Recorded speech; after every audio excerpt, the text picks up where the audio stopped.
লেখাপড়া জানি না, কিন্তু আমি ভাবি, আমার একটা নিজস্ব ভাবনার জগৎ আছে, এবং এই জগৎটি কারোর দ্বারা তৈরি নয়, এটি আমি নিজে তৈরি করেছি, যে জন্যে কারোর সঙ্গেই এই জগতে মিলন ঘটে না। আমি ভারী ভারী ওজনদার কথা বলবো না। আমাদের রাষ্ট্রপতি বলেছেন বলে ঘোষণা করলেন বিভেদ,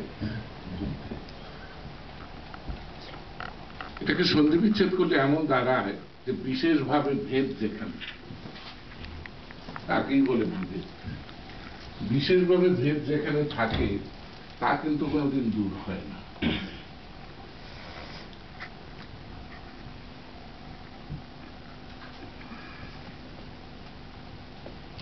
জাতীয়তাবাদী নেতা বললেন, আমি কিন্তু তার কথাটার সঙ্গে একমত হলাম না। সে কিন্তু জাতীয়তাবাদী নেই, সে বাঙালি জাতীয়তাবাদী, কারণ সে আল্লাহ হাফেজ বলেনি, খোদা হাফেজ বলেছে।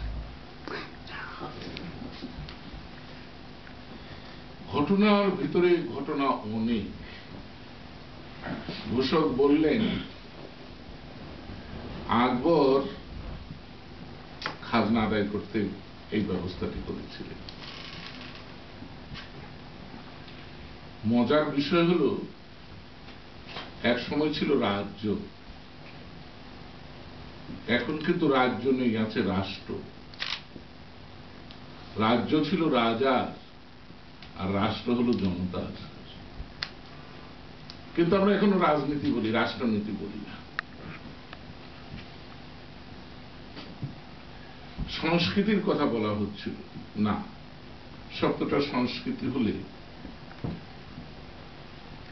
লায়লা সিদ্দিকীর ছাড়া লতিফ সিদ্দিকীর বোঝায়, লতিফ সিদ্দিকীর ছাড়া লায়লা সিদ্দিকী বোঝায়, বঙ্গবন্ধুকে ছাড়া বাংলাদেশ বোঝায়, বাংলাদেশ ছাড়া বঙ্গবন্ধুর বোঝায়। এরকম একটা ব্যাপার স্যাপার ঘটে যায়, শুধু সংস্কৃতি বলি। আমরা কিন্তু এই উপমহাদেশের লোকগুলো, বাংলাদেশের মানে ভারতবর্ষের লোকগুলো সবকিছু আজকের আধুনিকতা কিন্তু অর্জন করি বা ধার করি বা অনুসরণ করি, অনুকরণ করি, সবই ইংরেজদের কাছ থেকে। ইংরেজি শব্দ দুটি হল ক্রিড এন্ড কালচার, অনুবাদ করলে দাঁড়ায় কৃষ্টি ও সংস্কৃতি, অথবা কৃষ্টি এবং সংস্কৃতি।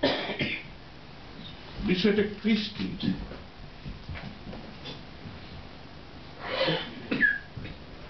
এবং এই ক্রিডকে নিয়ে মোহাম্মদ আলী জিন্নাহ ধর্মীয় লেবাসটা গায়ে পরিয়ে দিয়েছিলেন।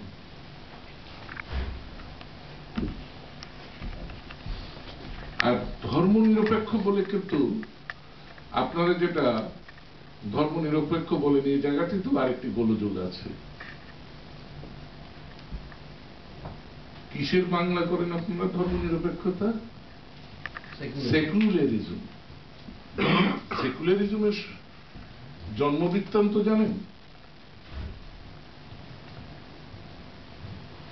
সেকুলারিজমের জন্মবৃত্তান্ত না জেনে তার বাংলা যখন ধর্ম নিরপেক্ষতা করা হয়, তখনই জটিলতাটা ঘটে যায়। ইউরোপে 1000 বছর বলে ক্যাথলিক এবং প্রটেস্ট্যান্ট, রাজতন্ত্র এবং পুরোহিততন্ত্র, অভিজাততন্ত্রে এই ঝগড়াগুলো হয়েছে। এক সময় এসে বলা হলো 16 শতকে যে না, ধর্মকে এবার গির্জার থেকে আলাদা করা হলো। ধর্ম শুধু গির্জায় থাকবে, রাষ্ট্রে ধর্ম যাবে না। তার নাম হলো সেকুলারিজম। এটি যদি খাঁটি বাংলা করতে হয়, তাহলে শব্দটির অর্থ হবে ইহজাগতিকতা, ধর্ম নিরপেক্ষতা নয়। ইহজাগতিকতা, মানে আমি এই মাটির পৃথিবীতে আমি যা করছি সেটাই আমার ধর্ম, সেটাই আমার কর্ম, সেটাই আমার কৃষ্টি, সেটাই সাংস্কৃতিক রূপ হিসেবে প্রকাশিত হয়। আমি বিচার করেছি পৃথিবীতে বাঙালির মতো একটি ইহজাগতিক জনগোষ্ঠী আর নেই। কেমন করে আসুন একটু ভাবুন, আমি আপনাদেরকে ভাবনার খোরাকটা একটু দিচ্ছি। আমরা আগে কাকে ধরব? আগে ধরি সনাতন ধর্মকে। হিন্দু তো কোনো ধর্ম না, সনাতন। তাদের ধর্ম পালনের, ধর্ম সংস্কৃতির একটি আদল আছে। মন্দির, মন্দিরের একটি রূপ আছে। মন্দিরের ভেতরে ভগবানের প্রতিকৃতি তারা যে প্রতিস্থাপন করে তারও একটি রূপ আছে। এরপরে আসেন বুদ্ধিস্ট, তাদেরও প্রতিকৃতি আছে, আদল আছে। তারপরে আসেন ক্রিশ্চিয়ানিটি, তারও কিন্তু একটি আদল আছে, গির্জা, সেখানে মরিয়ম পুত্র জিসাস ক্রাইস্টের ক্রুশবিদ্ধ দেহটি আছে। আসুন ইসলাম, সেখানেও কিন্তু মসজিদ, মসজিদের একটি কিন্তু নির্দিষ্ট আদল আছে। এবং শুধু তাই নয়, মূল সভ্যতাকে যদি আমরা বিবেচনায় আনি তাহলে দেখতে পাবো যে তার একটি শৈল্পিক রূপ আছে, স্থাপত্যিক রূপ আছে। এই যে চারটি ধর্ম বৈশিষ্ট্যের কথা বললাম, যে আদল আছে, আমরা বাঙালিরা কিন্তু এর কোনো আদলের মধ্যে নেই। আমাদেরও কিন্তু একটি সংস্কৃতি আছে, কৃষ্টি আছে, যাতে প্রমাণ। সেটা কি?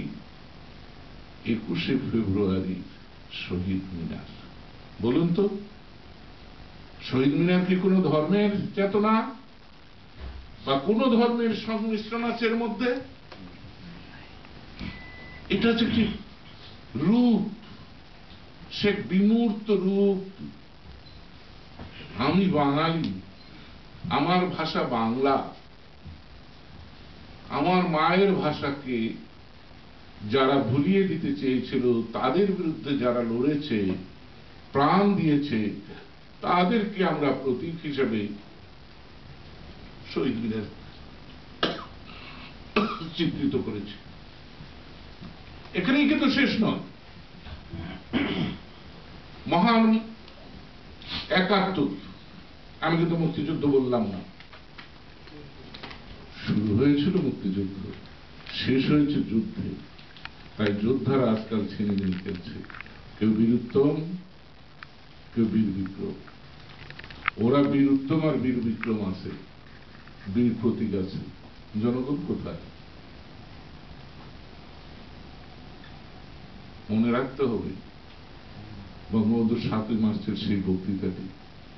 এবারের সংগ্রাম আমাদের মুক্তির সংগ্রাম, এবারের সংগ্রাম স্বাধীনতার সংগ্রাম। ৭১-এর ৯ মাসের যুদ্ধে গাঙ্গেয় বদ্বীপটি স্বাধীন হয়েছে, অর্থাৎ পররাষ্ট্রলোভী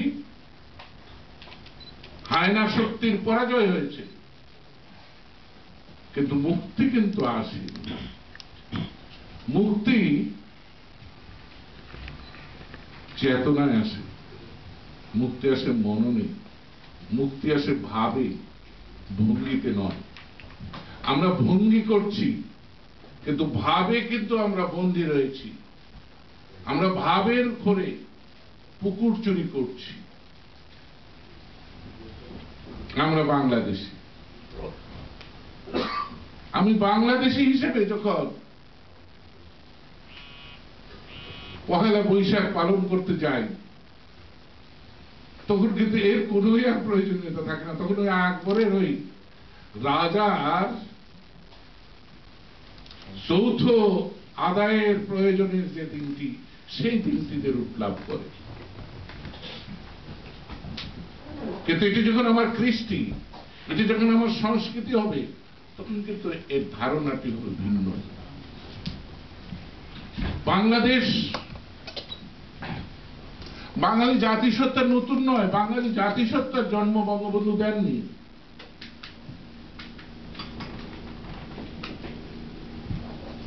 বাঙালি জাতি রাষ্ট্রের জন্ম দিয়েছেন তিনি। জাতি রাষ্ট্র প্রতিষ্ঠার চেতনা এবং প্রেরণা তিনি অবহেলিত বাঙালি জনগোষ্ঠীর মধ্যে প্রথিত করেছিলেন।